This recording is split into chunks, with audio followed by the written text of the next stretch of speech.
In 2021, while drilling about 11 feet beneath the surface of permafrost in northeastern Siberia, researchers uncovered a 24,000-year-old frozen life form. And then, they brought it to life. Before cloning it, or better said, it cloned itself.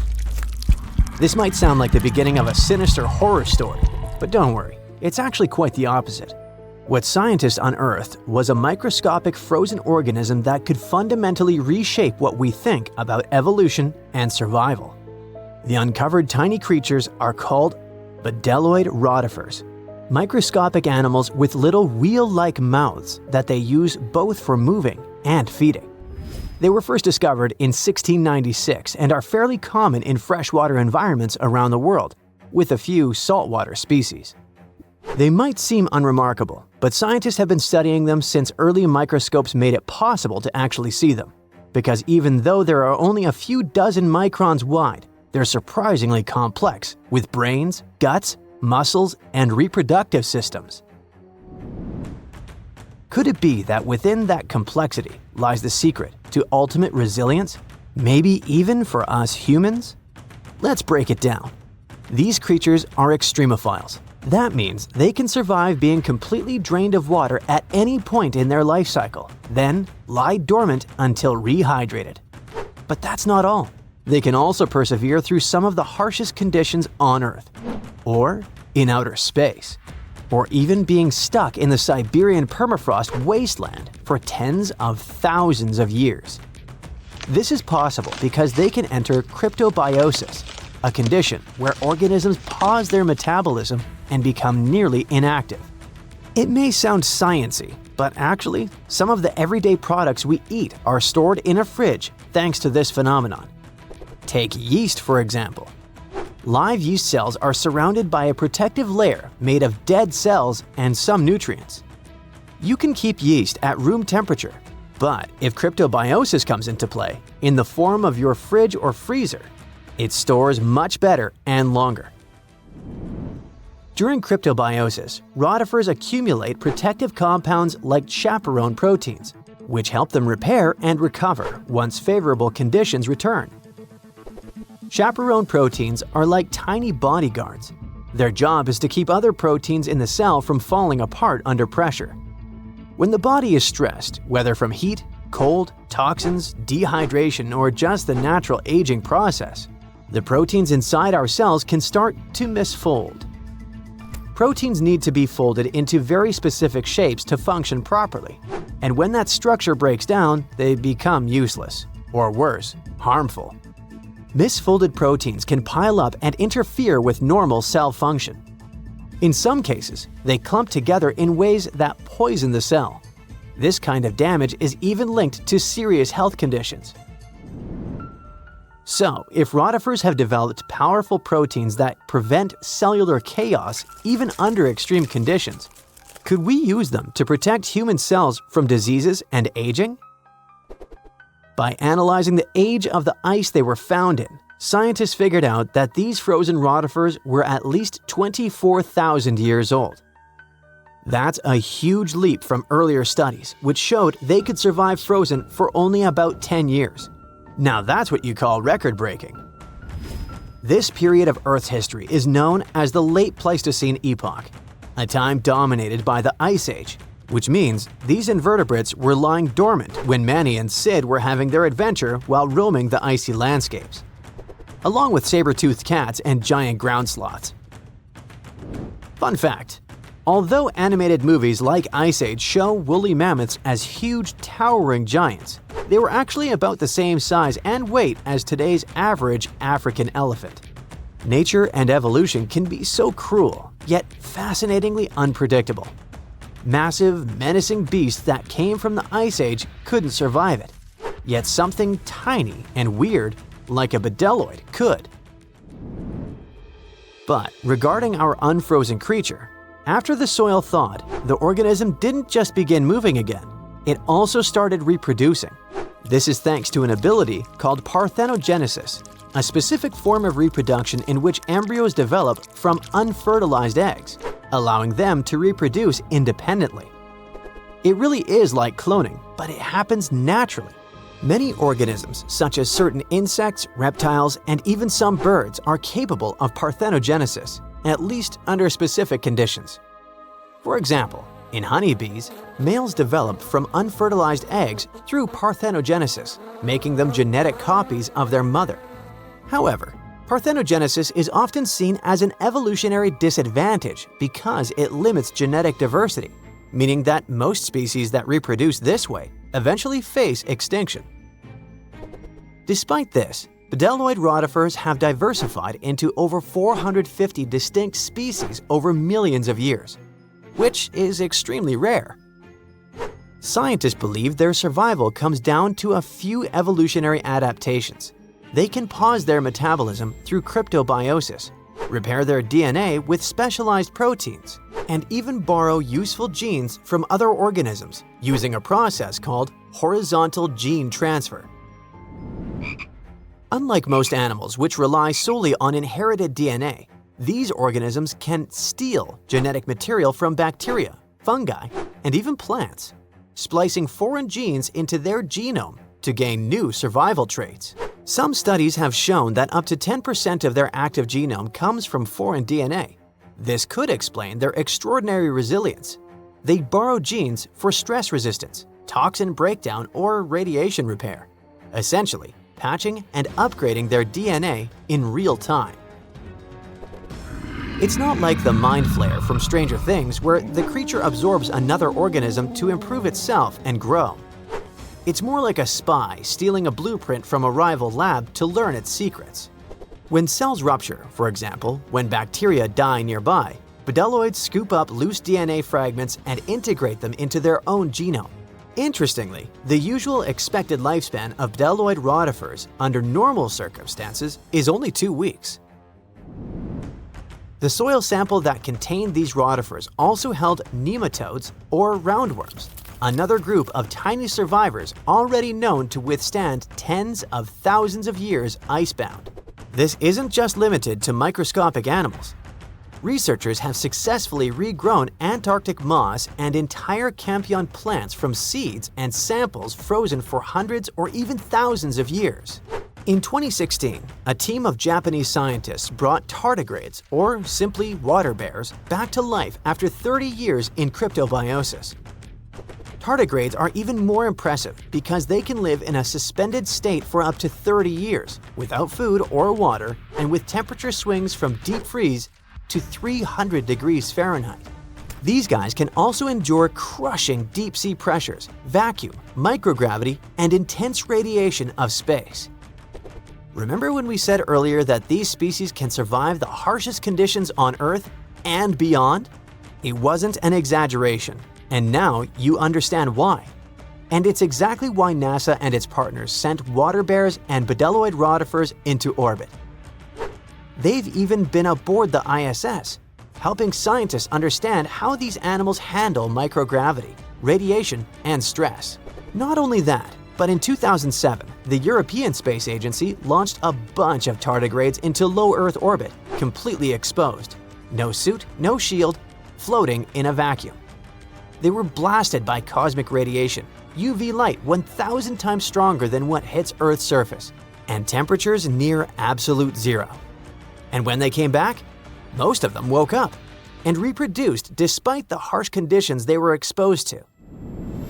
This ties into an old theory called panspermia, the idea that life didn't originate on Earth but arrived here, locked in space dust or trapped inside a meteorite.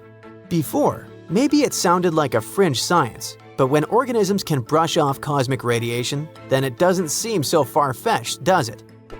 What about humans? Does this mean we now fully understand the way hibernation works and are close to putting humans in this state? Sorry for spoiling it for you, but it still feels more like science fiction. However, researching rotifers, water bears, and similar organisms can lead to massive breakthroughs in other fields. Their resilience might be a blueprint for medicine, for reshaping what it means to age, maybe even to pause life itself, or extend it. We're talking real, practical innovations, from better preservation of human organs for transplantation to drugs that slow aging at the cellular level. And yes, maybe even cryogenic hibernation, long enough to make interstellar travel possible. Now, you can't find living dinosaurs nowadays, which is a good thing, mostly, but you can still meet some creatures that might have gone to lunch with them. The frilled shark, for example, is a living fossil that comes from a family of sharks that have been around for about 80 million years. One of the coolest things about it is its long, eel-like body that can grow as long as 6 feet. It has 6 pairs of gills on its throat, which help the frilled shark breathe in the deep, cold ocean where there isn't much oxygen. The shark can move very quickly, like a snake, to catch its prey when it least expects it. Little frilled sharks take an exceptionally long time to grow, up to 3.5 years, which is one of the longest times for any animal with a backbone. The Chinese giant salamander is another living fossil that can tell you what was going on Earth around 170 million years ago. Now, when I say tell, I really mean it, as it can make sounds like hisses, whistles, and barks, and even a noise that sounds like a crying kid. The biggest Chinese salamander found so far weighed 130 pounds, as heavy as 2 Dalmatians, and was almost 6 feet long. Giant salamanders like to be alone. Hey, I want to be alone. And will chase away other salamanders from their space, except when it's time to start a family. During the day, they hide and sleep under rocks. They can make a special substance from their skin that keeps predators away. Now, gharials are reptiles that have been around for about 38 million years. They live in India and Nepal in slow-moving, muddy rivers. Sadly, there are very few gharials left in the wild, less than 100. These creatures can't control their body temperature, so they need to sunbathe to get warm or cool down in the water if they get too hot. Their eyes are close together and face forward, which helps them see in 3 dimensions and judge distances more accurately. Gharials also have a transparent third eyelid that protects their eyes when they're underwater. They have over 100 sharp teeth, but they can't chew their food. Instead, they use their strong jaws to grab prey and then, swallow it whole. The alligator gar is a fish that has a family history of more than 100 million years.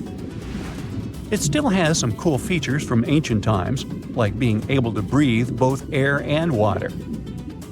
It also has a special spiral-shaped intestine, like a shark. The alligator gar is one of the biggest and heaviest fish in North America. Just like an alligator, it has a long body and snout, plus a row of sharp teeth. But instead of legs, the gar has fins to help it swim underwater. The tuatara isn't a lizard as you might think, and isn't a dinosaur either. This New Zealand resident is one of the most unique animals in the world. Scientists love studying tuataras because they can help us understand how today's lizards and snakes evolved. One of the coolest things about the tuatara is its third eye, called a parietal eye, on its head. It has its own lens, retina, and a nerve that connects it to the brain. Scientists think it might help the tuatara know when it's light or dark outside and absorb sunlight to make vitamin D or help them keep their body temperature exactly right. Tuataras can live an extraordinarily long time, up to 100 years. Cassowaries are the youngsters on our list, as they've been around for only 60 million years. They have some things in common with dinosaurs, like their 3-toed feet and how they breathe. Cassowaries love to eat fruit, lots and lots of fruit. This love of fruit helps the rainforest because when cassowaries eat the fruit, their bodies don't harm the seeds inside. As they move around the forest, they spread these seeds, you can guess how, with their own natural fertilizer, helping new plants grow. Cassowaries are big birds, about 6 feet tall and weigh over 100 pounds. They have a special claw on each foot that is 5 inches long, and they can use it to kick real fast. If they feel threatened, they can charge, kick, and even jump on someone. They can also leap up to 5 feet in the air. So, the best thing to do is stay far, far away from where they live. The order Notostraca is a group of crustaceans that you may know as tadpole shrimp or shield shrimps. These animals have been around for about 360 million years. They have a wide, flat shell that covers their head, and they have a pair of eyes on top. These creatures can be found all over the world in different kinds of water, like freshwater, brackish water, and even salty pools. They can also look different depending on where they live. Notostraccans aren't picky eaters and can snack on pretty much anything, from plants to small animals and other shrimps. Some of them are considered pests in places like California rice paddies because they stir up the mud, which blocks sunlight from reaching the young rice plants. Sturgeons are some of the largest fish species on the planet. They live only in the cool waters of the northern hemisphere and never travel below the equator. Even though they are huge, sturgeons don't have teeth. They eat by sucking food off the bottom of rivers, gulfs, lakes, and oceans. Scientists believe that sturgeons came from a group of fish that first appeared around 419 million years ago, long before dinosaurs even existed. Their ancestors survived a big extinction event that wiped out 90% of all species and went on to become the largest fish in many rivers in North America and Eurasia. Sturgeons can live up to 100 years old or even older. Female sturgeons can lay up to 3 million eggs at a time, but not all of the eggs eventually turn into real fish. Our next hero, the Pacific lamprey, has successfully lived through at least 4 mass extinctions. Its ancient ancestors evolved over 450 million years ago. These creatures have cartilage instead of bones and a third eye, which is a special light-sensing organ on top of their heads. Instead of a regular jaw, they have a mouth surrounded by teeth. They latch onto prey and sup up body fluids like real underwater vampires. And although he wasn't living underwater, the story goes that King Henry I of England might have lost his life because of a lamprey. The English monarch loved this fish so much that he defied doctors' orders to stop eating its flesh. He got sick every time he'd have it, but the lack of bones and the unusual taste made the royal fall in love with it. As a result, he got some scary symptoms from eating lamprey and eventually passed away. Can you say clueless? The elephant fish, also called the Australian ghost shark, has been on Earth for around 400 million years. Even though they're related to sharks, they aren't actually sharks. Instead of bones, their bodies are made entirely of cartilage. These fish have a special shiny tissue in their eyes that can make their eyes look like they change color from yellow to green. Elephant fish can be pretty tough and will fight back if they feel threatened. They like to be alone and usually don't hang out with other fish. Horseshoe crabs also deserve the title of survival champs, as they've been around even before dinosaurs, since 450 million years ago. 4 species are still roaming the ocean from Maine all the way to Mexico. Horseshoe crabs are more like spiders than ticks than they are like real crabs. They have 9 eyes, plus extra light sensors near their tails, so they can see really well. They breathe underwater using flap-like gills near their belly, and sometimes they use these gills to swim upside down. Every spring, when the tide is high, these creatures come up to the beach at night to mate and lay their eggs, and you can see hundreds of thousands of them. Consider Lake Enigma. What a fitting name! It's already strange enough because it's not even supposed to exist. But now, we stumbled upon actual life deep beneath it. And this just might help NASA in their search for life in outer space. The lake lies deep in the icy heart of Antarctica, so it's not really a water pool like we're used to, more like a lake-like block of ice, or so we thought. Just recently, Italian scientists discovered a secret that had been buried for ages, an actual body of water. And in this water, life is thriving.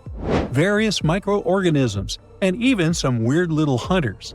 Which is super weird, since Enigma sits in a remote and harsh corner of our planet, the northern Victoria Land in Antarctica. The entire South Pole is cold, but in this place, temperatures can plummet to a horrifying minus 41 degrees Fahrenheit, though on average it's around 7. Chilly. Like we said, this lake shouldn't even be there at all. Antarctica is technically the largest desert on Earth, even though it's covered in snow, because it's super dry. There are 0 rains, truly little snowfall, and the sun barely evaporates anything. And even if there is some water, the insane winds make sure to dry everything out super quickly. Putting on our thinking caps, this lake should lose an unimaginable 7 million cubic feet of water every year. Yet, the water remains. Why? No one knows. Scientists say there could be something deep underground that refills it constantly. They just have no idea what that might be. Maybe deep underground rivers, melting ice, or something else entirely. But hence the name, the Enigma Lake.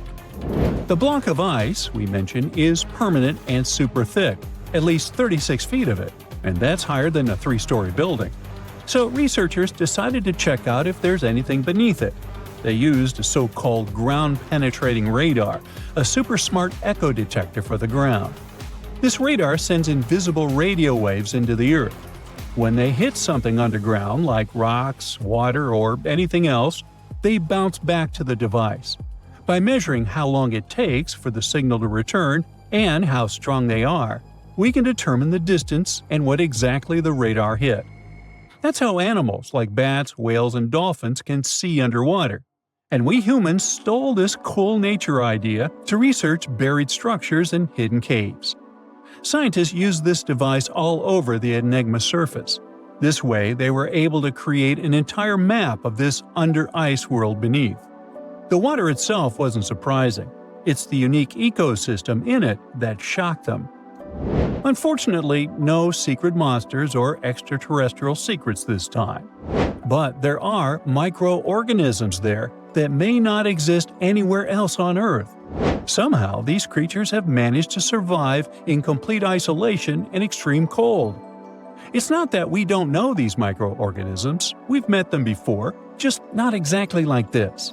There are a couple groups hanging out down there. The first one is Bacteroidota. They love breaking down complex molecules, especially in your stomach, and help digest tough plant fibers. They mostly hang out inside us, but in the outside world, we might occasionally find them in soils and oceans.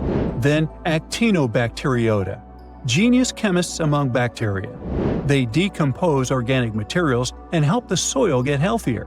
They're also famous for producing antibiotics, so we owe a lot of our medicine to them. The third one is Pseudomonadota. These guys weren't a surprise. They're crazy adaptable. They can thrive pretty much anywhere, from soil to water to the human body. Some of them are good, helping plants grow and in nutrient cycles, but others can be opportunistic pathogens. Ooh, bad guys. But what is actually a surprise is that Lake Enigma has tons of passibacteria. They're ultra-small even for microorganisms and can barely do anything themselves. So they prefer to live in symbiosis or be little parasites, relying on their hosts for nutrients and other necessities. All these little chompers might be ancient. They could be remnants of a time before the lake froze over completely, which is hundreds of thousands of years ago. It's simply weird to encounter these bacteria in the Enigma Lake, especially the little parasites. Passibacteria usually love low-oxygen environments, but this lake is very oxygen-rich, not even mentioning an almost 40 feet of ice above. So all this means that even though we know who these guys are, this specific species might be new to us. They could have evolved with some unique adaptations and abilities using the lake's unusual chemistry. They probably rely on a super simple and delicate food web. Some of the microorganisms produce energy from light, well, whatever light gets down there, or the lake's chemicals. The symbiosis guys most likely survive by living on or inside their neighbors. Yep, these microscopic creatures hunt each other. Nope, things can't be peaceful even in a place like that. If we find out what their secret to survival is, we might learn more about chemistry, medicine, and even extraterrestrial life. Because if life can endure such extreme conditions, then it can probably appear pretty much anywhere, including our closest neighbors, Europa or Enceladus, the moons of Jupiter and Saturn. They definitely hide oceans beneath their frozen surfaces, and now there's a very high chance there might be some life there.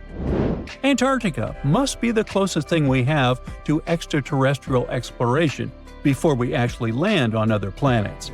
It's full of hidden mysteries and surprising creatures. Even outside of Lake Enigma, the South Pole harbors life. Just take the McMurdo Dry Valleys, which are often referred to as Earthly Mars. These are among the most mysterious and extreme places on our planet.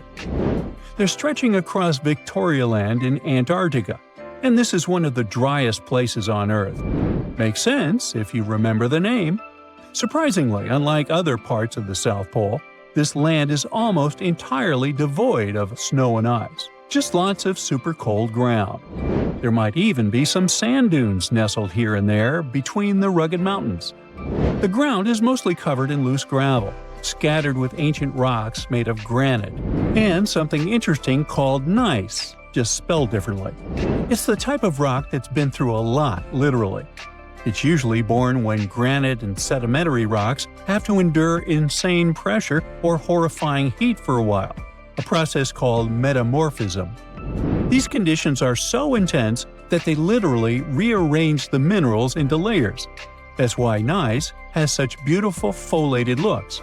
It's the planet's version of baking a layered cake.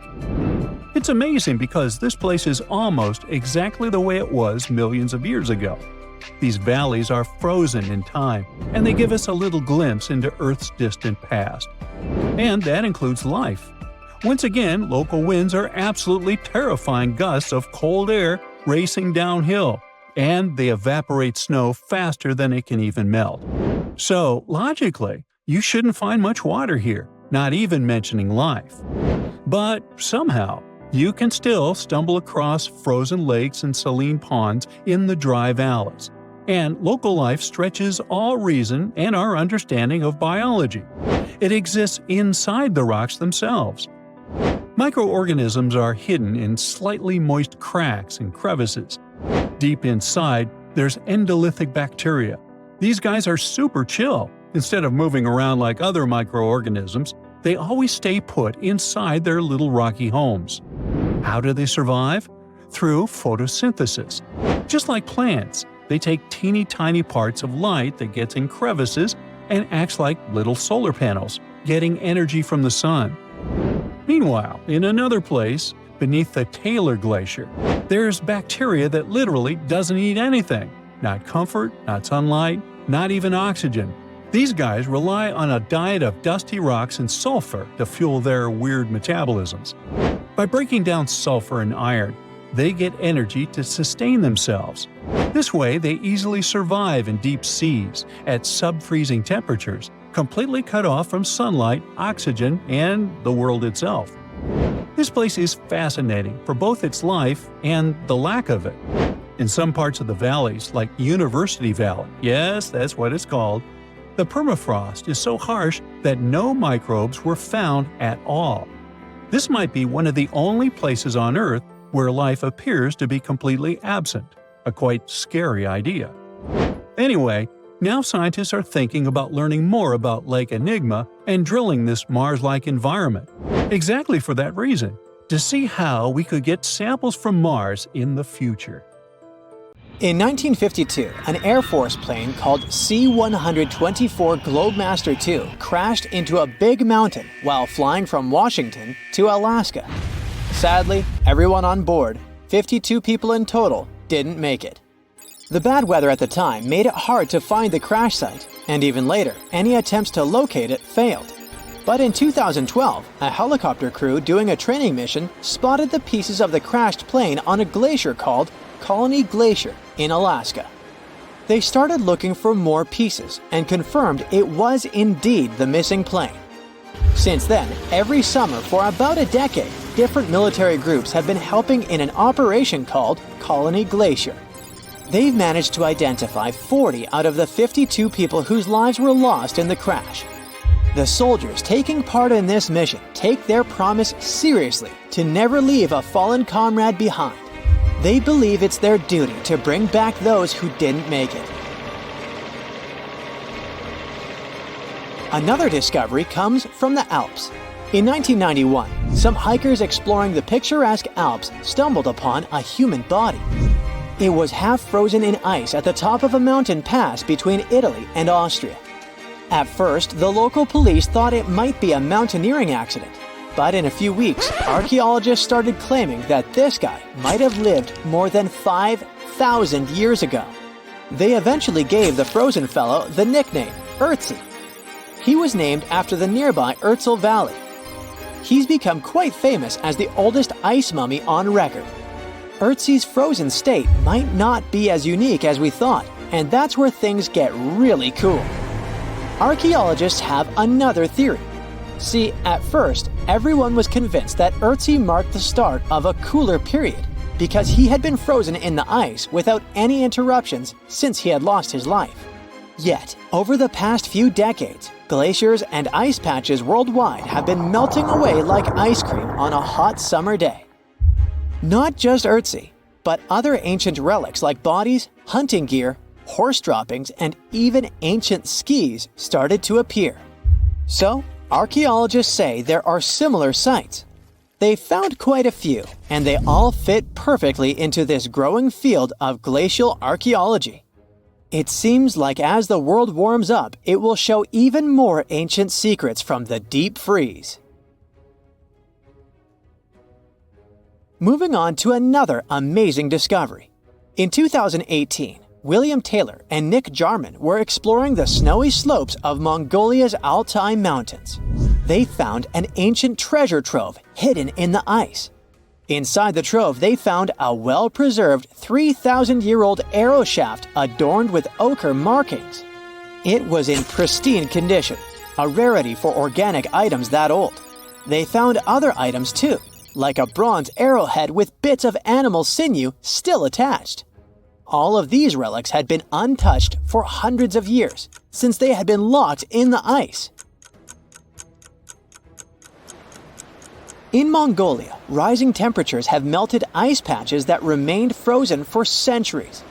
Similar discoveries have been made in the Yukon, US, Italy, Siberia, and Norway. Thousands of sites have been identified. Yet, scientists are racing against time to document and preserve these artifacts before they're lost forever. The study of these artifacts challenges the definition of these environments as wildernesses and shows how indigenous people coexisted with nature there. Sometimes people find simple items too, as simple as a sandal. This one, discovered on one of central Norway's mountain passes, indicates that people used this route roughly 1,700 years ago. This suggests that there was less snow and ice in that area back then. The sandal, dating back to around 300 BCE, resembles Roman sandals of that era. Again, in Norway, hunters found an iron sword high up on a mountain, more than 5,250 feet above sea level. There's no nearby burial site, and it's puzzling why someone would have a sword in such a remote location. Archaeologists speculate that the owner might have become lost. Then, in 2011, unusual objects resembling giant slingshots began to emerge as the ice melted. Radiocarbon dating suggests that this particular object was crafted around 400 BCE. It measures over 3 feet long and has knife cuts. Those puzzled archaeologists until one team member recognized them as tang, or pliers, used to secure loads on sleds when transporting hay or leaving for animal food. People in the area used hay sleds with pliers until the 1950s, when tractors became more common. Now, let's get back in time to thousands of years ago. We can easily do that by looking at this woolly mammoth. This creature looks a bit like a cherished but slightly worn-out toy. This ancient giant, whose heyday was 39,000 years ago, is the best preserved mammoth ever found. Even its signature shaggy hair is surprisingly well preserved, having been trapped in glacial ice until its recent discovery in Siberia. This remarkable animal is stepping into the limelight in Yokohama, Japan. Scientists are running tests that might bring this extinct species back to life. When they stumbled upon this female mammoth, they uncovered a hidden treasure, a sample of her blood preserved beneath the ice. So they believed this ancient blood could hold the key to resurrecting the mammoth. They also found well-preserved muscle tissue.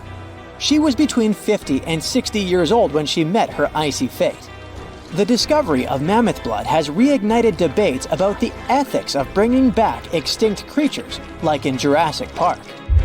Their ambitious plan is to implant an egg into a living elephant for a 22-month pregnancy, hoping that at least one living mammoth cell might survive. Hop on, we're going to the French Alps. We are at a spot not far from where an Air India plane tragically crashed 46 years ago. We're accompanied by a diligent mountain rescuer and his neighbor. They went to this area after a bunch of tourists had noticed a strange-looking thingy on a glacier. It was a bag. The Indian embassy in Paris got wind of it, and it was all set on getting that bag. What makes it kinda cool is that it had diplomatic mail and Ministry of External Affairs written on it. The Air India flight was on its way from Mumbai to New York when it took a nosedive in January 1966. It took 117 people on board down with it. Guess what else was inside the bag besides the soaked diplomatic mail? It had a stack of old Indian newspapers. So, alongside those, they also found bits of the plane's cabin, a lone shoe, and a bunch of cables. Totally unexpected treasures on that mountain. During the summer of 2013, scientists stumbled upon a message left behind by a geologist named Walker, who had placed it there 44 years before. That message sort of served as the man's last testament. He passed away just a month after hiding the bottle in the rocks on the island. The content of the message was quite astounding. In 1959, Walker had measured the distance from those very stones to the glacier's edge, and it clocked in at a mere 167 feet. By 2013, that distance had ballooned to 400 feet. Researchers are convinced that this stark contrast between the two measurements underscores the consequences of ongoing global warming. Imagine the melting ice in Norway's mountains as a time machine revealing a treasure trove. Nearly 800 Viking artifacts tucked away for over 1,000 years have been unearthed. They give us a peek into the bustling trade networks of the Viking era and the critical role of the mountain passes in this ancient commerce. Among the finds are leather shoes, cozy woolen mittens, stylish tunics, feathered arrowheads, horseshoes, walking sticks, and kitchen gadgets from the Viking chef's toolkit. There are even Viking pack horse souvenirs. These artifacts provide us with insights into ancient travel habits and the peak times when those paths were bustling with activity, and give us a glimpse into the lives of adventurers. Think you know what lurks in the depths of the ocean? While nearly 95% of our oceans haven't been explored yet, it's hard not to let your imagination run wild.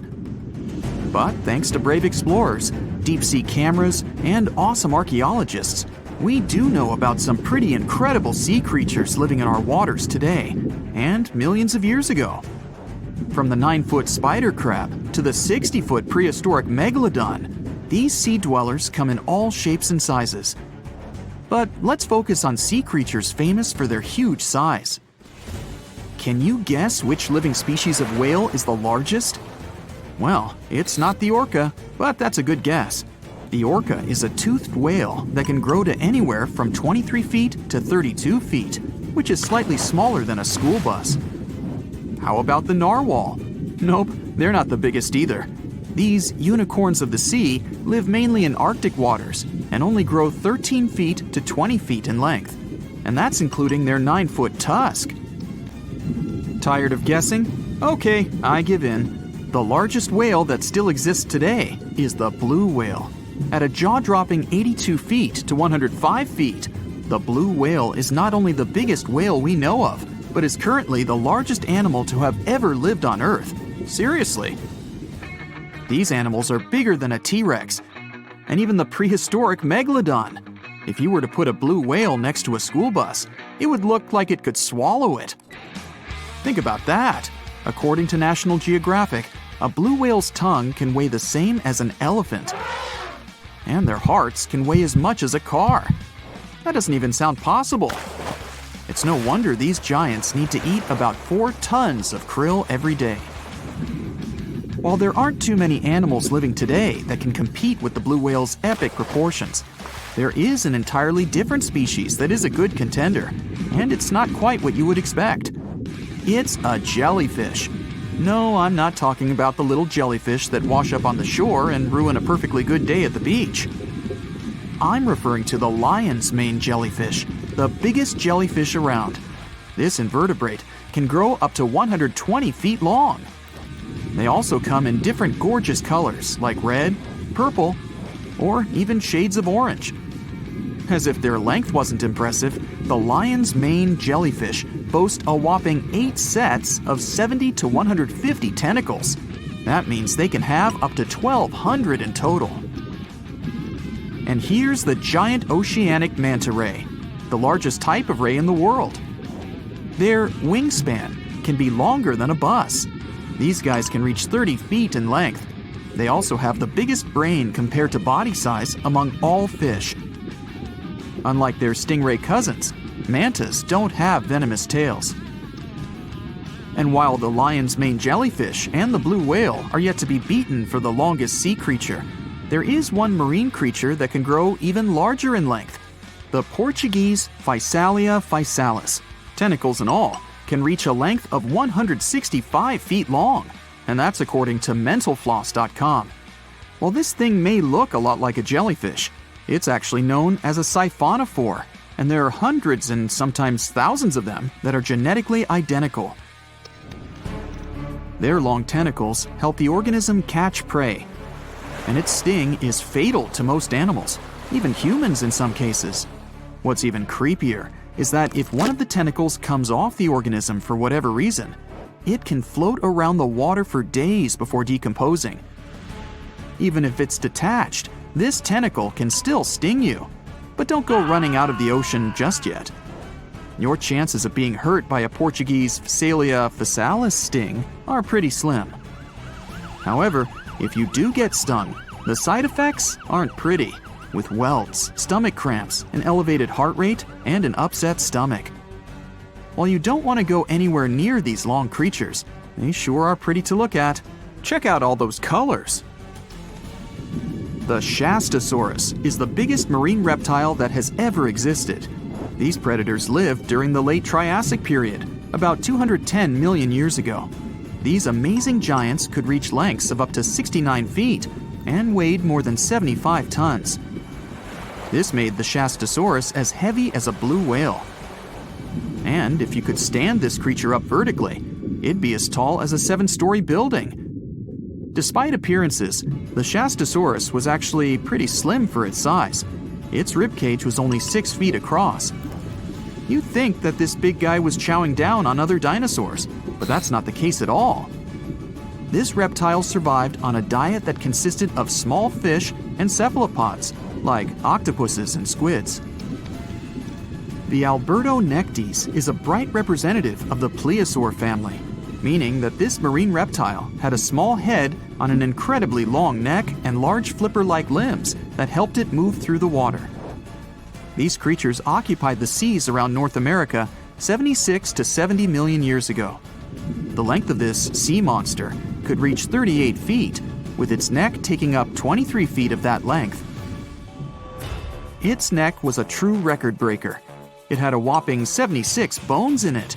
No other animal known to humankind has had so many vertebrae in its neck. Scientists aren't sure why they needed such a lengthy neck. They might have used it to collect shellfish off the seabed, or perhaps it helped them capture their main prey, fish and squids. This aquatic reptile also had gastroliths in its stomachs. Some of them were as big as 5.5 inches in diameter. The Tylosaurus belonged to the Mosasaur family.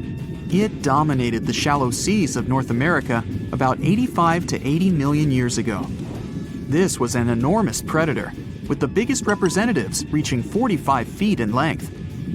It had a narrow hydrodynamic body with a blunt, powerful head that the animal used to ram and stun its prey. Its body was equipped with agile flippers and a long tail decorated with a maneuverable fin. The Tylosaurus was a carnivore, and its diet included not only fish, turtles, and small sharks, but also other mosasaurs, plesiosaurs, and flightless birds. Meet Ophthalmosaurus. This prehistoric reptile thrived during the late Jurassic period and lived in oceans all over the world. Ophthalmosaurus weighed somewhere around 6,000 pounds and grew to approximately 16 feet long, according to newdinosaurs.com. That's about the same length as the beluga whale that exists today. It's too bad these guys went extinct before we had a chance to see them ourselves, as their cartoonish wide eyes and dolphin-like features are pretty darn cute. Of course, the Ophthalmosaurus evolved over time to become ophthalmologists, or eye doctors that we know today. No, that's just a lie. Just testing you. The Mosasaurus is a truly gigantic predator that dominated the seas all over the world about 66 million years ago. According to fossil evidence, some specimens could be more than 50 feet in length. This fact makes the Mosasaurus the biggest marine carnivore of its time. One of the most terrifying things about this creature was its crocodile-like head, decorated with literally hundreds of razor-sharp teeth, neatly organized in 2 rows on both jaws.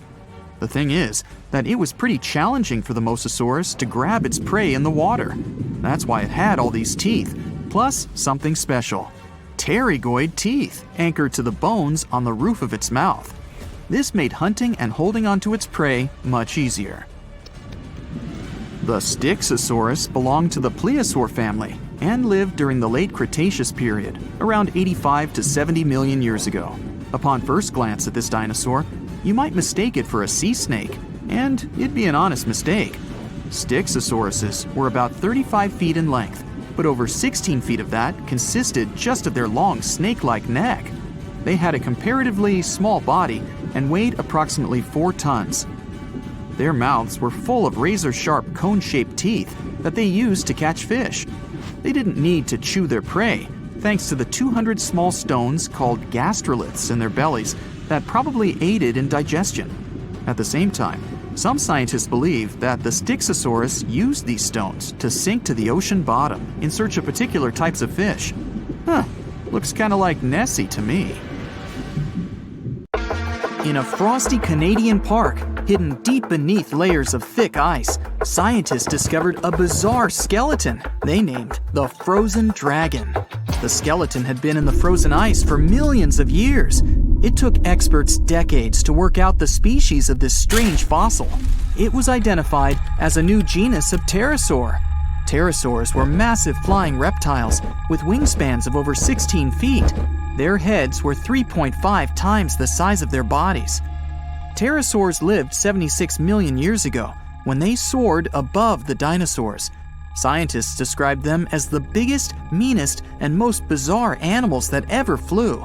The new genus has been named Cryodragon boreas, which translates to Frozen Dragon of the North Winds. In 2013, a young mountaineer was climbing one of the tallest mountains in Western Europe, Mont Blanc. He noticed a strange metal box poking out of the snow. The mountaineer pried the box open and found that it was filled with precious rubies, emeralds, and sapphires. The climber immediately handed the box to the authorities. It was discovered that the box likely belonged to a passenger on one of 2 flights from India that crashed into the mountain over 50 years ago. The box was valued to be worth over $200,000, and authorities are still searching for the heir to the small box of treasures. In northwest Siberia in 2007, a reindeer herder was on an outing with his sons when he noticed something strange in the ice. The man realized it was a frozen mammoth calf and immediately contacted the local museum. The calf was named Luba and was the best preserved mammoth mummy in the world at the time of its discovery. Luba had been in the ice for 41,800 years and is around 30 to 35 days old. From trunk to tail, The mammoth calf is roughly the same size as a large calf. If you're interested in seeing for yourself, Luba travels to museums all around the world. On the frozen continent of Antarctica, covered in layers of ice and snow, is Mount Erebus, the frozen volcano. The volcano was discovered in the middle of an eruption in 1841 by explorers on an Arctic expedition. The volcano is over 12,000 feet tall and has been active for the last 1.3 million years. Deep within the middle of the volcano is a huge crater filled with large volumes of molten lava. The volcano has occasional explosions, which means it's classified as being in continuing eruption. However, these eruptions are nothing to worry about because they're generally rather small. Back in 1991, two hikers were traveling across the Italian Alps when they stumbled across a body that they presumed to belong to a recently lost hiker. The duo trudged back down the mountain to report their unfortunate findings. Once the remains were recovered, it was clear that the body was not recent at all. Scientists determined that the Iceman was more than 5,000 years old and named him Otzi. The discovery was unlike anything scientists had ever before seen because the body was so well preserved. For years, Otzi was studied by scientists who discovered that our ancestors have a lot more in common with us than we ever knew before. Otzi was covered in ink body art. Research done on the contents of his stomach revealed that his last meal was dry cured meat, similar to the bacon we eat today. Otzi has at least 19 relatives living today, somewhere in Central Europe. Scientists were researching ancient squirrel burrows in Siberia when they came across something interesting. One of the squirrels had hidden away precious seeds deep beneath the ground. The seeds had been encased in ice for 32,000 years. The seeds were for the flower Silene stenophilia, which had long since gone extinct. Amazingly, scientists were able to recover plant tissue from inside the seeds and grow an entire crop of flowers. They've since reintroduced the previously extinct flower to natural habitats all across the world. In 1930, a team of Norwegian scientists sailed around the Arctic Ocean, conducting research on the seas and glaciers. They reached White Island, a dangerous and icy land no human had set foot on before, or so they thought.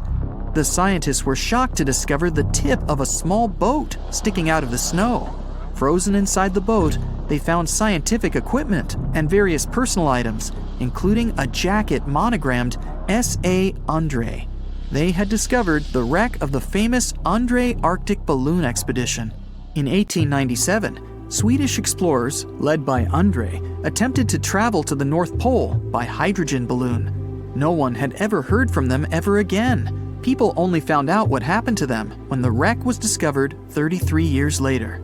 It turns out that the balloon had crashed on White Island only 2 days after departing from Sweden. The explorers traveled along the island on a small makeshift boat, but were unable to make it any further. The best preserved woolly mammoth ever found was discovered in an area of permafrost in Siberia in 2010. Scientists named the frozen mammoth Yucca, after the small village near where it was found. Yucca had been frozen for 39,000 years and is thought to have been around 6 to 8 years old. Because Yucca is so well preserved, it has been studied for years and provided new information about mammoths. In 2019, scientists reported that they were able to activate cells taken from Yucca's tissue. Maybe one day we'll have woolly mammoths roaming the land. From looking at pictures and videos of Antarctica, the continent appears to be freezing cold, covered in snow, and flat, except for a few small hills. Scientists believe that too. When studying the Gomburtsev Mountains in the early 2000s, they were shocked to discover that the small rocky hills were actually the peak of a gigantic mountain formation under a mile of snow. Using radar technology, researchers worked out that the mountains are really around 10,000 feet tall and sprawl across 750 miles. This is around the same size as the European Alps, except hidden under tons of ice and snow. At a gold mine in Siberia, a businessman was examining a nearby river when he noticed something interesting in the frost. It was a small woolly rhino calf that was later named Sasha. The woolly rhino has been extinct for 15,000 years. It's thought that Sasha could have been frozen in the ice for up to 39,000 years. Sasha is unique because it's the only full-body woolly rhino to have ever been discovered. Glaciers around the northern Italian town of Pelo have begun to melt. Artifacts from decades and even centuries ago have been discovered pouring out of the ice. Personal belongings from soldiers have been found, things like diaries, photographs, and even love letters.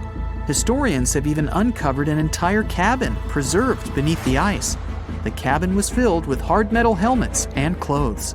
In 1845, Sir John Franklin embarked on an ill-fated expedition to the North Pole. The crew traveled on 2 ships, HMS Erebus and the ironically named HMS Terror. The expedition met with disaster, and both ships were lost to the icy waters. In 2016, the HMS Terror was discovered by a team of researchers. Despite being lost for 170 years, the freezing cold waters had maintained the ship in pristine condition. Scientists described the ship as frozen in time. Dinner plates and glasses were still on shelves, beds and desks were still in order, and even the passengers' luggage appeared to be in good condition. The HMS Erebus was also discovered nearby, but due to changing water conditions, the ship wasn't in great shape. The glacial ice surrounding a mountain passageway in Norway that was notoriously used by the Vikings has revealed hundreds of ancient artifacts. One of these artifacts was a giant unopened wooden box that was welded together. Researchers were beside themselves with anticipation, waiting to open this box. They believed it would be filled with Viking treasures or artifacts that would give us an insight into ancient society. When they opened the box, all that was inside was a plain old beeswax candle. It turns out that this box wasn't actually as old as they thought it was. By analyzing the candle, they discovered that the box dates back to the 17th century. The age of the Vikings had ended by the 11th century. It's likely that the candle box belonged to a farmer who was shipping it from his summer farm to his winter farm to light up the long nights.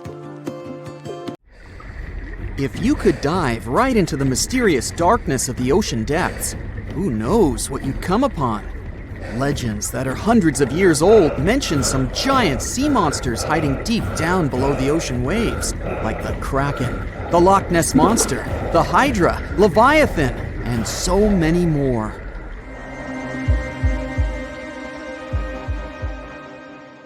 Okay, no one has ever seen such monsters, but there are still weird and unusually big sea spiders, squid, worms, and many other animals that grew way more than we'd expected.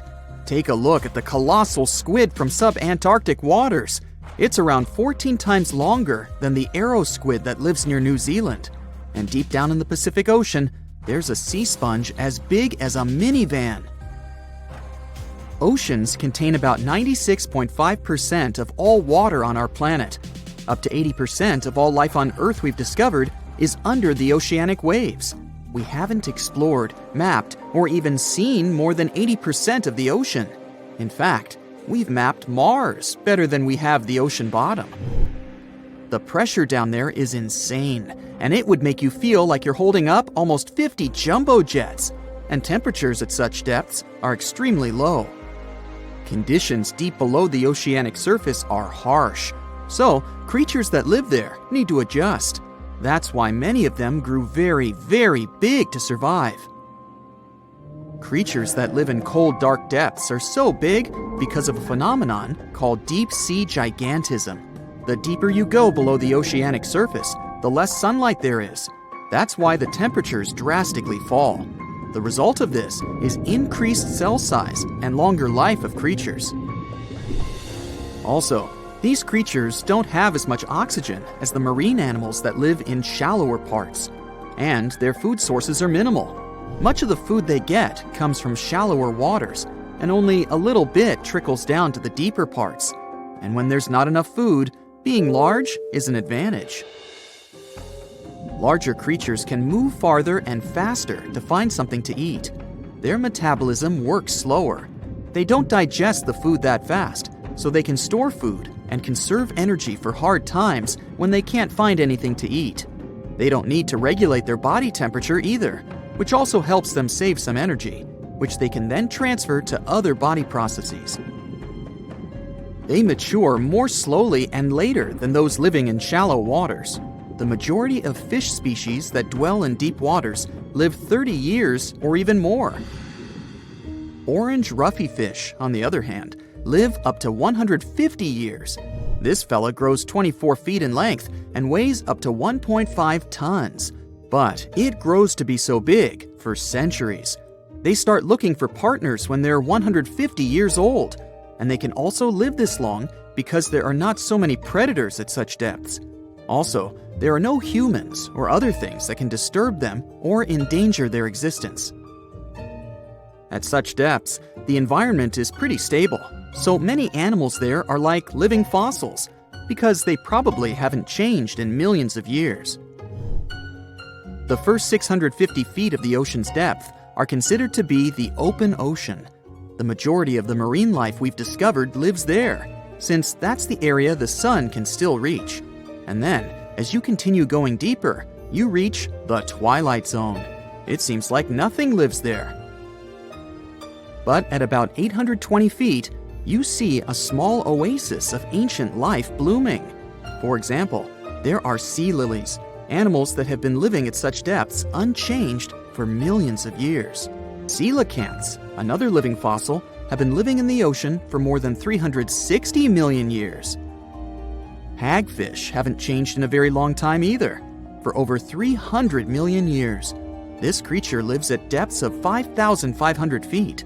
They evolved before the rest of the vertebrates, which is why this is the only living animal without jaws or a spine, even though it still has a skull. Deep-sea creatures can't survive in shallow waters. They've evolved to live in depths under bigger hydrostatic pressure. Humans and other organisms that have internal spaces filled with gas would end up crushed if we could go to such depths. That's why deep-sea divers always need to wear special dive suits designed for surroundings with higher pressure, even though they're not going that deep to the areas where these giants live.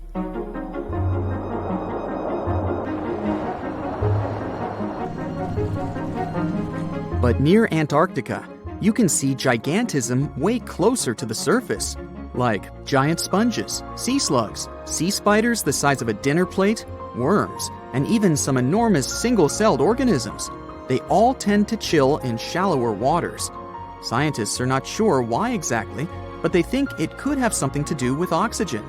Giant species use just a little oxygen, and the waters around Antarctica are pretty rich in it, which means there's hardly any limit to these animals growing bigger and bigger. Back to deep-sea creatures. As mentioned, they had to adjust to strong pressure, so they almost don't have any air gaps in their body at all. They're mostly water-based, and since water is incompressible, which means it's not something you can compress, it helps them stay unaffected at such high pressure.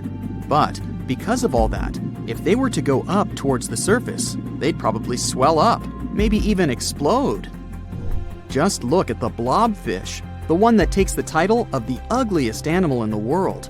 It looks normal deep down below the surface, where its natural habitat is. But when it gets up to the surface, where the pressure is 120 times lower, it changes its shape. The blobfish doesn't have a skeleton or muscles, so without high deep-sea pressure, it ends up being all floppy and saggy. The dark oceanic depths are not just scary to watch, but to listen to as well. In 1997, scientists were trying to find underwater volcanoes located off the South American coast. During their travels, they recorded one of the loudest noises ever registered. It was pretty weird, too. It was so loud, even sensors from more than 3,000 miles away managed to pick it up. They later called it the bloop. It took them 15 years to conclude the sound came from an ice quake. That's when seismic activity breaks frozen ground. Water at the bottom of the ocean is not always extremely cold.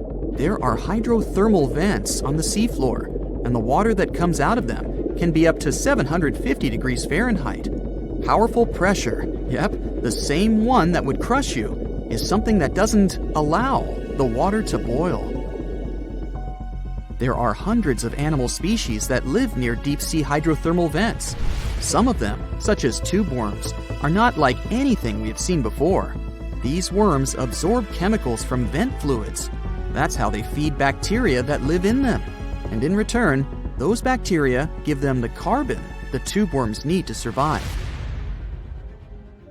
2/3 of all of the coral species scientists discovered live in dark, deep, and extremely cold parts of the ocean. Some even live in parts that are 3 miles deep. They can survive at low temperatures, such as 28 degrees Fahrenheit. Some of these cold water corals are more than 8,000 years old. They form amazing structures that can rise up to 115 feet tall. The deep is not just a mysterious world of unusual creatures. The landscape under the oceanic surface is magnificent too. The canyons hiding there make even the Grand Canyon seem small. For instance, check out the one located in the Bering Sea, the Jemchug Canyon. Its vertical relief is more than 8,500 feet deep. That's huge. The largest ocean waves are not the ones you can see from the shoreline. They occur under the surface, and they're called internal waves. They take place between two water masses that have different densities. They travel at speeds of thousands of miles per hour and can be 650 feet tall.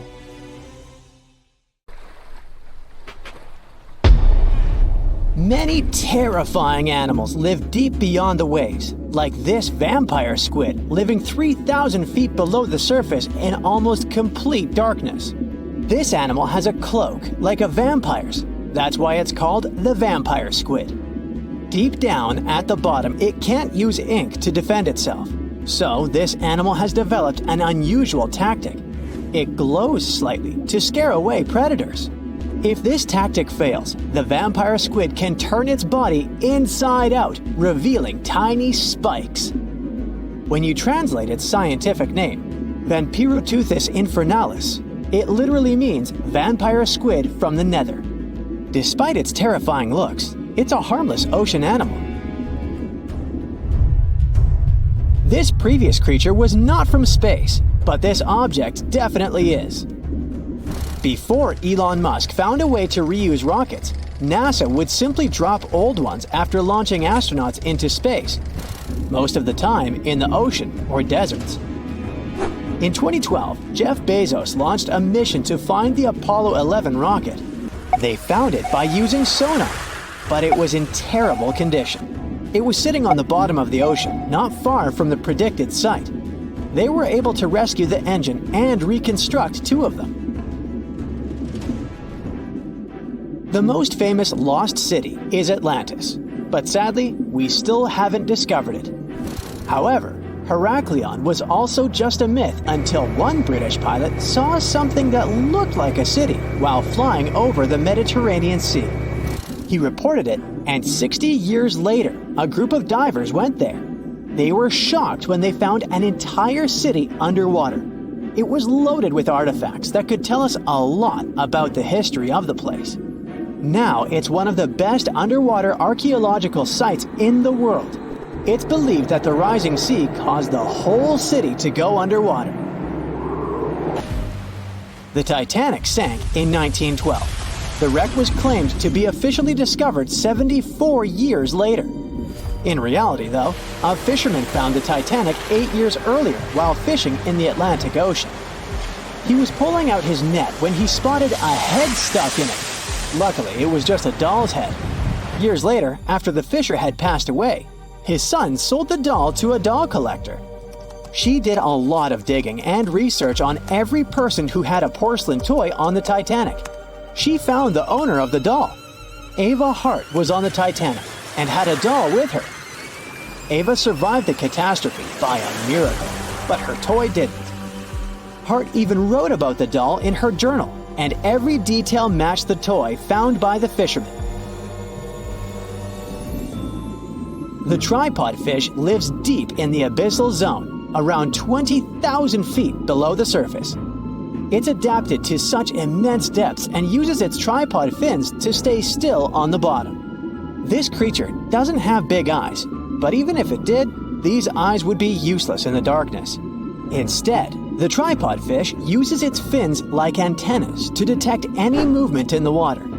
This creature doesn't have much luck when it comes to its love life, so it had to develop unique tactics to reproduce. One fish can be both male and female. The next bizarre creature is the lizardfish. It has tons of razor-sharp teeth, a huge mouth, and really big eyes, which it uses for hunting. All this makes the animal look freaky. The lizardfish lives at depths of around 11,000 feet in the midnight zone, where there is zero light. This freak of nature basically eats everything it can fit inside its mouth, from small fish to other lizardfish. On the other hand, when they see other reptile fish, they probably fall in love instead, because finding mates at those depths is not an easy task. Like the tripod fish, the lizardfish can be both male and female at the same time. When you think of a river, you usually picture it on land. Still, nature is quite unpredictable, and it created a river flowing under the ocean in California. It's running at a depth of around 2 miles. This river has everything that an ordinary river has: sunken logs, trees, and rocks. And despite its uniqueness, it's not the only one in the world. There are also others in the Amazon and Greenland. A terrifying creature was discovered near Angola's coast by a remote operating vehicle. It looks like it doesn't have a head or a body. It was sitting at a depth of around 4,350 feet below the surface. After doing research, scientists concluded it wasn't anything from a sci-fi movie. It was just a cluster of siphonophores stuck together. In 2015, some random guy was diving in Caesarea, and something shiny caught his eye. He reached out, grabbed it, and realized it was a gold coin. After that, he examined the bottom and found out that there were many more. He reported the incident to the local authorities, and they concluded that he had found Arabic treasure. The coins were made of solid 24-karat gold and were a few thousand years old, but due to the perfect salinity and temperature, they looked brand new. The coins belonged to a ship carrying cargo. It was caught up in a storm and unfortunately sank. One of the weirdest things ever discovered was found in the Baltic Sea. It's an anomaly that looks as if it was created by a different civilization. It was discovered by Swedish researchers, and they basically had no idea what it was. They had to ask tons of other scientists for their opinions. When you look at this formation from above, it's 200 feet long and looks exactly like a fallen spaceship. It's hard to believe that it's a natural formation, but spoiler alert, it's totally made by nature because the Baltic Sea has gone through many erosions throughout history. Most likely, the bizarre formation is the result of these processes.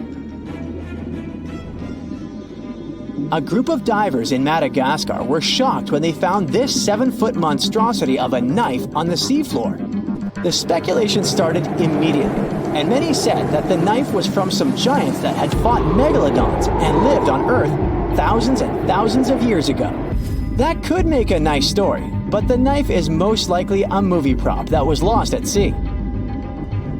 One of the ocean's most bizarre animals is the frilled shark. It's believed that this fish is the reason for all those sea serpent stories that sea explorers of the past wrote about. These animals live pretty deep in the ocean, but sometimes they can be seen in shallow waters. It's super rare, but possible. The frilled shark has a big mouth sporting around 300 teeth. It also has a long body that looks like a lizard's, and it is truly a unique species of shark. Its prey can be half of its size because this shark's stomach is like that of a snake, and it can swallow huge fish or crustaceans. Spotting a few worms in your garden is no big deal, but after seeing a 26-foot long one in the ocean, you will make your wetsuit a little wetter. This worm is super rare, and it's completely harmless to humans. It's actually not a giant worm. It's a cluster of zooids that are stuck together in a worm-shaped formation. They usually only eat plankton, bacteria, and other tiny things that can be found in the ocean.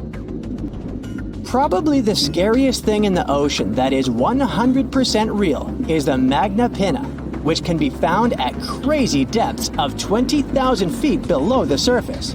This monster looks like an underwater Slender Man, but it's just a squid with really long tentacles that can reach a terrifying size of 8 feet.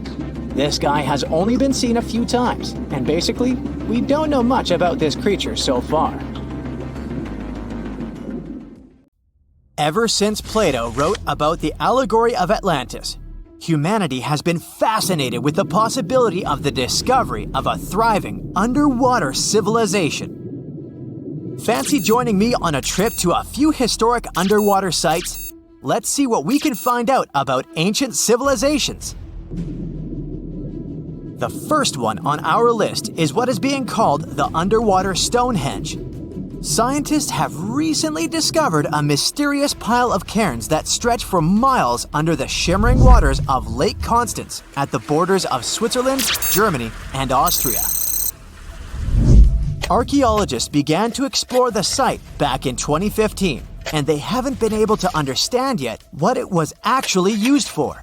What they do know is that there is a 12-mile line of 170 human-made stone cairns under Lake Constance. Scientists say this was most likely the result of a combined work of several villages. The cairn site was probably used for some collective purpose. The formations are huge. Some of them are several dozen feet wide. The most amazing discovery so far is that the site dates back to around 5,500 years ago. Now, what were we humans doing back then? We were living in the prime years of the so-called Stone Age. We were beginning to make artifacts from stone and use them to hunt and eat. Can you imagine what a knife and fork might have looked like back in those days? It's no coincidence that scientists call this site the underwater Stonehenge, though. Both sites are believed to have been built around the same period of time. You see, Stonehenge dates back to around 3100 BCE. Both sites carry the distinct characteristic of stone monuments built in a circle. Not to mention the fact that scientists also haven't figured out why on Earth our early ancestors would feel the need to build a monument such as Stonehenge. Well, the mystery of Lake Constance hasn't been solved yet. Who were the Neolithic people from this area? And for what purpose did they go through such an amount of work and effort to build this huge stone site? Next, we're taking you on a tour of the Ryukyu Islands just off the coast of Japan. You're diving deep down to an archaeological site. But I should warn you, the waters of the Pacific Ocean are far from smooth. It doesn't take long before you see a huge structure, thanks to the sunlight shining down on the seabed. At first, it looks like Machu Picchu's ruins located across the globe in Peru. As you approach the site, you slowly figure out its forms. A pyramid-shaped structure, arches, staircases. It's something that could have easily been a palace or a castle. Could this be a sign of human activity? What you've just seen is known today as the Yonaguni Monument. It also goes by the name of Japan's Atlantis. The entire monument is about the size of 5 soccer fields and the height of a 5-story building. Its most surprising feature is its expanse of terraces. Explorers and scientists believe that Yonaguni might be 10,000 years old. But whether it's a human-made structure or a natural formation is still under debate. For Japan's top marine geologist, Professor Masaki Kimura, Yonaguni is the heritage of a lost civilization. Kimura has dived to the bottom of the ocean to explore the ruins over 100 times over the past 10 years. According to him, there are clear signs of human activity down there. On the monument's surface, there is a triangle-shaped concave that is a historical symbol of water fountains in the region. There's also a giant turtle carved on the eastern side of the structure. And, according to Kimura, turtles have an important cultural meaning. Several pieces of stone tools have been recovered from the site. Their estimated age is around 10,000 years. However, not all scientists support this theory. For many, Yonaguni is the result of thousands of years of erosion. The fact that the monument is composed of one massive rock leads them to believe it's not human-made. The defined edges and flat surfaces resemble a natural formation in Northern Ireland, known as the Giant's Causeway. The basalt columns look like the ruins of a palace, but they're actually the result of volcanic activity in the region. Now, you're flying to the coast of Greece, 4 hours away from Athens. More specifically, you're in the Peloponnese Peninsula. You dust off an old snorkel and head for a free dive on a bright sunny day. Sometime into the dive, you start noticing patterns on a seabed. 13 feet below the surface, outlines of familiar objects start to appear, one by one. As you continue swimming, what looks like the outline of an entire city emerges in front of your eyes. Are you wondering how water could have taken the whole city?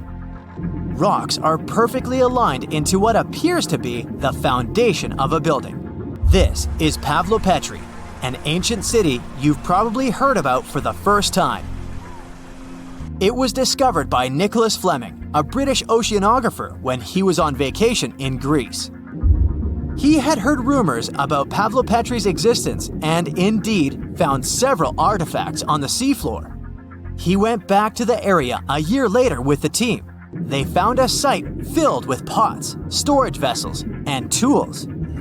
A kernstone, for instance, is a tool used for grinding grains and turning them into flour. Multiple amphoras indicate that this settlement dates back to the Bronze Age, 5,500 years ago, when people started living in towns. The settlement is believed to have existed for over 2,400 years. Today, Pavlopetri is considered the oldest submerged town ever discovered, and what's impressive is that it wasn't a simple village. It was a vibrant port city with stone buildings, a marketplace, streets, and even squares. The next stop on our voyage is one of today's most famous underwater cities that has been turned into an archaeological park. The city of Port Royal in Jamaica exists only below the surface, but in 1692 it was one of the wealthiest cities in the Western Hemisphere. Port Royal was the center of the British Empire at the time and an important trade city that attracted people from all over the region. It was also home to real-life pirates of the Caribbean. On the morning of June 7, 1692, the people of Port Royal met a different fate than they had probably expected. The city woke up shaking. People were thrown out of their beds by the power of a massive earthquake, ranking 7.5 on a Richter scale. One survivor said he had seen Earth opening up and swallowing the whole town. What he said could be true, as the city was mainly built on sand. The ground swallowed buildings, roads, you name it. Geysers erupted, and finally, waves as big as 10-story buildings hit the city. About 33 acres of the city disappeared under the water. Amazingly, most of its 17th century remains are still in good condition under 40 feet of water. Archaeologists have found taverns, storage rooms, kitchens, and recreational buildings used for diverse purposes. You can also see a grand lion statue, a submerged bridge, and many picturesque arches. Of course, I saved the best for last: India. Just off its coast lies another sunken marvel. A site known as the Lost City of Cambay is located in the Gulf with a similar name. It remained undiscovered until 2001, when the National Institute of Ocean Technology made a routine water assessment. With the help of sonar technology, which sends a wave sound to the bottom of the sea, they found something far beneath the surface. Images showed well-defined geometric shapes spread along a 5-mile stretch. The remains date to more than 9,500 years ago, meaning this civilization was lost at around the end of the Ice Age. Debris recovered from the site included construction material, pottery, beads, sculptures, and even bones. Scientists argue whether these artifacts are indeed from the site, but if they truly are, then the lost city of Cambay might be the oldest civilization in the world. It's one of the most intriguing locations in the world. Covered in darkness and miles underwater, this extreme environment is home to some unusual creatures and phenomena. It's called the Mariana Trench, and it's the deepest oceanic trench on Earth. No wonder it's been so difficult to explore. Because of the risky conditions, people aren't able to explore this location without proper equipment. But what would happen if we threw a steel ball down there? Let's start with some basics. How did they first discover this enormously deep hole in the ocean? HMS Challenger identified it back in 1875. The ship had some pretty fancy sounding equipment for its time, but it wasn't nearly good enough to be able to fully explore the trench. Some decades later, in 1951, another ship, the HMS Challenger II, came back to the location better equipped. The vessel featured an echo sounder and was able to take accurate measurements of what seemed to be the deepest point on the surface of our planet. If you were to look at it in 2D, you'd see the trench measures 1,500 miles in length and 43 miles in width on average. It also looks sort of like a crescent-shaped scar when you observe it from above. Nothing out of the ordinary so far, right? Well, if you were to stretch a wire from the surface of the ocean to the trench's deepest point, it would measure a staggering 7 miles. If we were able to physically move Mount Everest, which is the Earth's tallest mountain, to cover the Mariana Trench, it still wouldn't be enough, falling short by about a mile. Because the Mariana Trench is so deep, it's almost completely covered in darkness, as light can barely get through to such extreme distances underwater. The temperature isn't any friendlier either, just a few degrees above freezing. But the most dangerous feature of them all is the water pressure. Right at the deepest point of the trench, the amount of pressure is about 1,000 times higher than the standard atmospheric pressure. Not a lot of people ever attempted to descend into the Mariana Trench. In fact, the first organized attempt took place more than 60 years ago. It was done by Jacques Piccard and Don Walsh in a submersible. They only spent about 5 hours on their descent and a mere 20 minutes at the bottom. Alas, they weren't able to take any pictures. Until these two scientists were able to descend, specialists believed there was little to no chance that life could exist down there, given the conditions, most notably the extreme pressure. But while at the bottom, the submersible's floodlight caught sight of a creature. It was a very flat one indeed. As you can imagine, resources here are very scarce. What kind of creatures live down here? And how do they survive, given the harsh environment? Surprisingly, there is quite an abundance of wildlife living in the Mariana Trench. Some of these creatures fall back on chemicals to survive, like methane or sulfur, while other kinds of fish nibble at the marine life that's, well, weaker than them on the food chain. The most common creatures found here are xenophyophores, amphipods, and small sea cucumbers. Some of them adapted by hardening up their shell using aluminum harnessed from the seawater.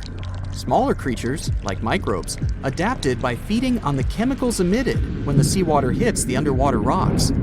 They consider the Mariana snailfish the rock star of the area in terms of wildlife. They're small, ranging from 3 to 9 inches, translucent, and lacking any scales. But they're the top beast of prey in the area. It's no wonder some people started to believe that the ancient megalodon might still be living here. What was a megalodon, you might be wondering? It was the largest predator ever known in our planet's history. Basically, the biggest and nastiest shark ever to have lived. Scientists believe it's been extinct for quite some time, and the idea that it might still be hiding in the Mariana Trench doesn't have a lot of supporting information. The megalodon would have needed to learn to navigate in complete darkness. It would either have to be bioluminescent or evolve to have massive eyes. More so, because of its school bus-like size, the megalodon would have needed a lot to eat. Microbes and small snailfish just wouldn't have done the trick. If a steel ball were to be dropped in the trench, what would be its effect on it? Would the ball be strong enough to sustain such pressure? Let's look at the science here. If we assume it's a solid steel ball, the pressure found at the bottom of the trench wouldn't be enough to really affect it and cause permanent damage. It would take it a solid 12 minutes to reach the bottom of the ocean, though. What about the temperature? Well, it turns out that the difference in temperature on the surface and at the bottom of the trench is quite impressive, a difference of about 86 degrees Fahrenheit. So, it would cause the ball to shrink a bit, but yet again, once the ball returns to the surface, it would simply come back to normal. Should the ball get stuck there, there's another interesting question to answer. Would corrosion affect it? Corrosion of steel is highly dependent on the amount of oxygen in the water. The amount of oxygen dissolved in water remains constant at depths greater than 3 miles. I'll spare you the math, but it would take more than 10,000 years for the steel ball to completely rust under the sea. I can't help but wonder, though, what would it take us humans to be able to survive at such extreme depths? Let's look at what was used in the past to explore this mysterious location. A little thing called syntactic foam. Why? Because it's the only material that can both float and resist the amount of pressure found here. Without this sort of protection, our lungs would rapidly collapse here. More so, the pressure from the water would push liquid into our mouths, replacing the much-needed oxygen with water. Then, there would be the much-needed ability to be able to come back to the surface, should anything not go as planned. One of the vessels that went for a deep dive here had 1,000-pound steel weights attached to it, so it would ensure its sinkage. These weights were connected to the ship by a special type of wire that had an increased corroding time of 11 to 13 hours in seawater, just in case something went wrong down there, and they'd have to bounce back faster. Given the harsh conditions here, the problem of oxygen supply is really important too. Any vessel looking to descend into the Mariana Trench again would need to consider some sort of device that can recycle the air in order to reduce the amount of oxygen that needs to be transported down there. And the last, but definitely not the least of all problems, would be electricity. There surely isn't a power socket down there for you to charge your phone. So, there needs to be enough battery life to support all the necessary equipment, communication, oxygen supply, lighting devices, and so on. None of these problems seem to be quite the challenge anymore, since, as of recently, you can buy a tour of the Mariana Trench. 3 lucky individuals were part of such a project back in 2020. They were submerged in a 3.5-inch thick titanium sphere. This ensured that they didn't feel any pressure changes and physiological stresses whatsoever. Each of the guests took part in an individual trip that had an estimated length of about 14 hours. The descent itself took over 4 hours. Once they reached the bottom, they got the chance to witness some of the most extraordinary creatures on the planet. Then it was time to start the 4-hour ascent back to the surface.